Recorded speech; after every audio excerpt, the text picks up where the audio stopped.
Welcome to my vlog mga kamix. So ngayon, magtitesting ako nitong dalawang Twitter na napakalaki. Napakaliit mga kamix, kasing laki lang ng 20 pesos na bariya itong Twitter na ito. So na-order ko to sa Shopee, pang sasakyan lang siya mga kamix, pero naisipan ko, itesting ko siya dito sa D10. So bali itong dalawang Twitter, ayan, hindi na to nakakabit. Kasi ito yung linya niya. So ngayon, ito yung gagamitin ko. Magpatugtog ako. Pakinggan natin kung ano yung tunog nitong napakalaking Twitter. So ang nakakabit nitong D10 ay mid-range at saka subwoofer. Ito.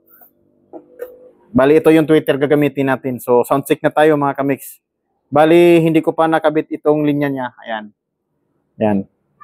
Patunogin muna natin na walang Twitter. Ayan, hinaan lang natin kasi baka marinig ng kapitbahay. Ayan yung tunog niya na walang Twitter mga kamix. No? So ngayon, itatap ko na tong Twitter. Kabit natin dito. Pakinggan nyo. Ayan na siya. Ayan o. Masagit-sit siya mga kamix.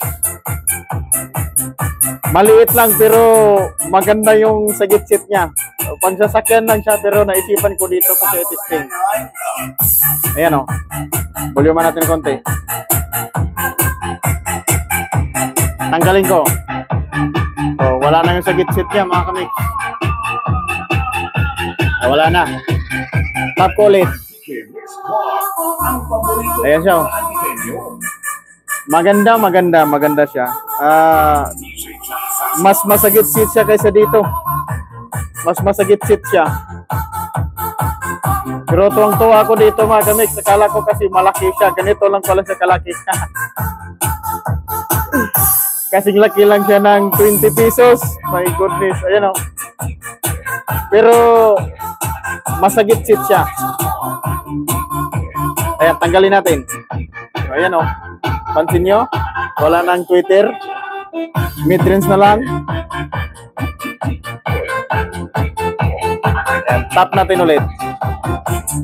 Ayan o. Ang ganda ng sagit-sit niya mga kamix. Sulit na sulit ang halagang ano. Mura lang ito mga kamix. Makikita nyo naman siguro sa Shopee. Pagsasakyan lang ito pero parang gusto kong ikabit siya dito sa ano, D10. Siguro gagawa ako ng panibagong kahon. At ito na yung Twitter gagamitin ko, hindi na ito mga kamix. So ito pala yung kauna-unahan kong upload na speaker, yung aking DIY mga kamix. 2 years na ito na D10. So hindi pa siya nasisira hanggang ngayon. Kasi yung iba nagko-comment na hindi daw magtagal. So depende po yun sa gumagamit. No?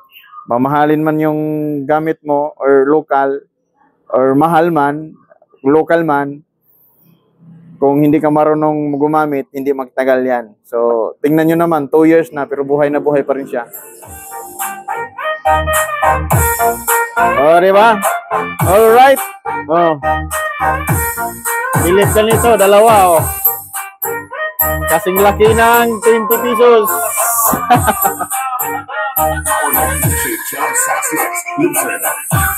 Okay. Ayan o. Nawala na yung Twitter mga kamix o. Tinanggal ko siya o. Ayan, tap natin ulit. Ayan.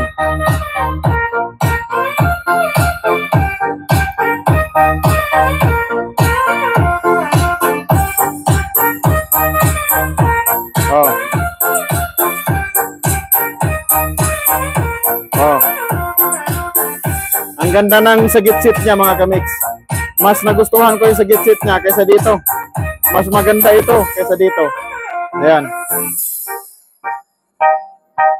Approve. So ayan mga kamix, no? Mas gusto ko siya gagamitin kaysa dito. Mas masagit-sit ito kaysa dito mga kamix. So ayan, bala ko palang gagawa ng panibagong kahon para ito yung gagamitin ko at hindi na ito. So hanggang dito na lang tayo. Ayan, thank you for watching. Don't forget to subscribe, like and share naman tayo mga kamix.